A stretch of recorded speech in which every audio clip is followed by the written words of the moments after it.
Bilang ng mga namatay sa wildfire sa Chile, umabot na sa 122. At mga makukulay na ilaw, tampok sa isang lights festival sa Denmark. Si Joy Salamatin sa sentro ng balita. 10 ang patay matapos ang palitan ng putok ng mga militante at mga pulis sa isang police station sa Pakistan. Ayon sa mga otoridad, higit 30 terorista ang umatake sa kanila mula sa 3 direksyon.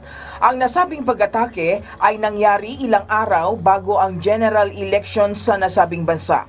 Mariin namang kinondena ng caretaker Prime Minister ng Pakistan ang nasabing pag-atake. Umabot na sa 122 katao ang nasawi sa wildfire sa Chile. Sa kabila nito, patuloy pa rin ang search and rescue operation sa mga nasusunog na bahay.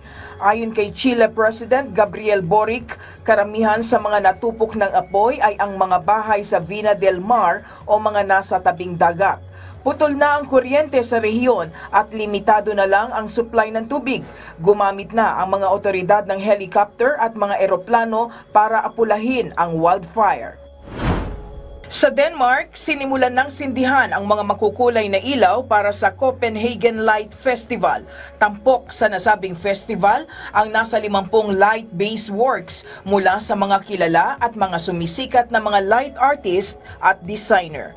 Joy Salamatin para sa Pambansang TV sa Bagong Pilipinas.